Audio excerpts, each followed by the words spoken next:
The endurance road bike has been forgotten for some years now, and I just think that's a massive mistake. Forget aero, race and gravel bikes.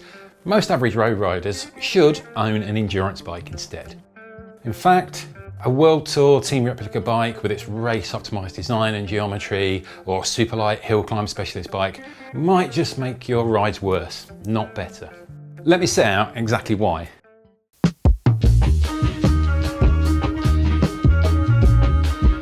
Endurance road bike geometry is what most of us need. Take a look at an average pro bike and more often than not you'll see bikes with a super long reach and super low stack height. This means the handlebars sit very low and very far away from the saddle, stretching the rider out to reach the bars. A social media trend dubbed "slam that stem" only made things worse. It was considered cool for serious roadies to rid their bikes of headset spacers, cut down the steerer tube on the fork, and even resort to negative rise stems to get a pro riding position. Comfort be damned. I can only imagine the number of good bikes ruined by that daft trend. These kinds of stretched out aerodynamic riding positions might make sense for professional athletes. They have the strength and the flexibility to maintain these extreme postures for days on end. For the rest of us though, one of the easiest ways to make yourself faster for longer is to be more comfortable, so I'd always recommend a proper bike fit.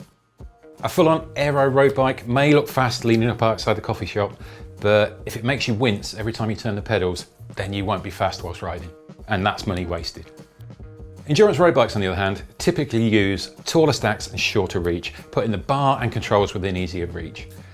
This can not only help reduce fatigue and lessen the likelihood of discomfort or injury, but can also allow you to make much better use of the drops on your bars for improved descending control and better aerodynamics.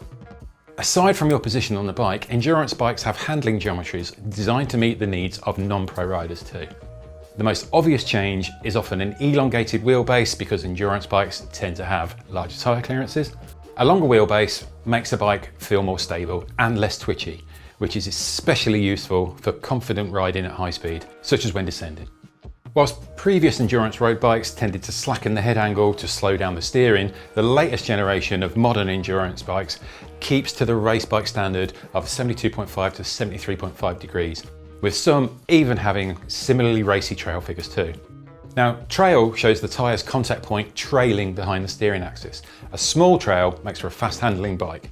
In fact, one of the very best new endurance bikes, the giant Defy, has a trail of 58.4mm in a size large, and that's as near as race bike trail as you'll find. In fact, my own 2021 Cannondale Super 6 Evo, one of the prototypical road racing bikes of recent years, has a trail of 58mm. Even the most Goldilocks of bike riders would be hard pushed to sense the difference between it and the Defy when it comes to steering responsiveness. A combination of quick steering and stability, especially when the roads are less than perfect, is exactly what I want from a bike.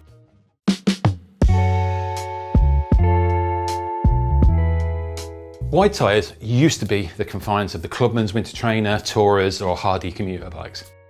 Now though, 28C tyres are the norm on pro bikes, with anything smaller being an exception. Larger tyres are frequently found too, especially in the spring classics. My partner's family in northern Italy rejoice when the Giro comes through the village, as they know that's when the local region will be cleaned and the roads will be re-tarmacked. Does anyone ever clean or resurface roads to Grand Tour worthy condition in your local area? They don't in mine, meaning anything I can do for more comfort is a must. Whilst many modern race bikes are getting clearance for wider tyres, such as 32mm on the latest Giant TCR or specialised tarmac, the latest endurance road bikes can typically still take much bigger rubber. The latest Giant Defy and Trek Domani both have clearance for 38mm wide tyres, whilst our 2023 Bike of the Year winning Vitus Venon Evo can clear 40mm wide tyres with a 2-bike crankset or 45mm wide tyres with a 1-bike drivetrain. There's no need to max out on the clearance on these bikes, if you don't want or need to of course, but for those of us who have to ride on poorly maintained roads most of the time, the speed, grip and comfort benefits of using wider tyres at lower pressures are clear cut. Sure, most gravel bikes can fit even wider tyres, but whilst they are road capable, their handling and heavy knobbly tyres inevitably give up a lot of speed on the road compared to endurance bikes in my experience.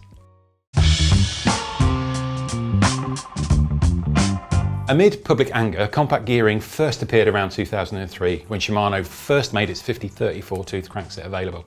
The industry then doubled down on easier gearing in the early 2010s, bringing us an 1132 and an 1134 cassette. There was rumbling from the old school roadies that somehow this was cheating, as it made road cycling too easy.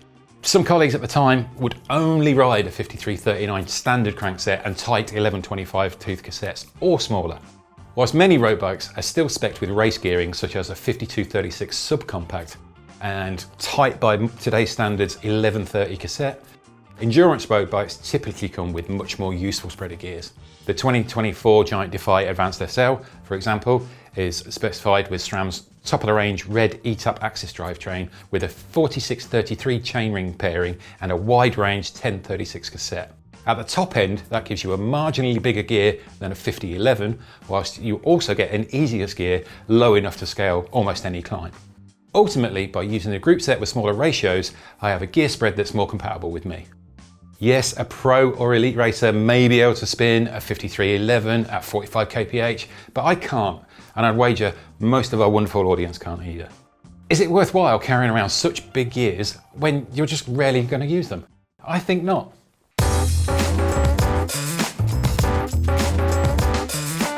While pure road racing or gravel bikes tend to be great at the one thing, endurance road bikes are becoming increasingly versatile in comparison. The Vitus Venon Evo and the Ridley Griffin can both be built up in road or gravel trim, whilst Merida's Sculptura Endurance can also be had in a gravel specification variant. With these bikes you can add a set of gravel tyres or even a second set of wheels, and you've potentially got a one bike for all solution, or an N=1 bike rather than the usual N+1. Yet on the days when you want to stick it to the road, then endurance road bikes aren't such a compromise in a race, fast sportive or a competitive club run. Cervelo's Caledonia, for example, is essentially an R-Series Cervelo road bike with a slightly relaxed ride position and more generous tyre clearances. Or the fabulous new Giant Defy Advanced SL with its total weight of just 7.52 kilograms in a size large is as light as most pro-level race bikes, and that weight includes bottle cages, GPS mount and 32C tyres. Biggest benefit of the endurance road bike has also perhaps led to it falling out of favour.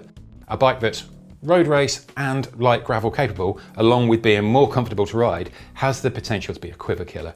A one bike for all solution which looks great on paper, and it's the choice that you make with your head rather than your heart. But let's be honest, who's buying a bike solely with their head? Despite penning this love song to the endurance road bike, I only have a couple of endurance road bikes in my garage, and I'm something of a bike hoarder, as some of you may know. But I have far more race bikes, so I understand my own hypocrisy, and I'm trying to deal with it. The latest generation of endurance bikes, however, offer the opportunity to buy with your head and your heart. There are some stunning looking new models around, with the promise of more to come next year. As you've probably guessed, I'm currently lusting after the new Giant Defy, and I'm champing at the bit to get stuck into the endurance bike category in our next bike of the year. The endurance road bike category is the most diverse, and I'd argue the most exciting right now, and long may that continue. Do you agree with me? Let me know your thoughts in the comments. Subscribe to the channel if you haven't already, and if you want more endurance bike goodness, then check out this video.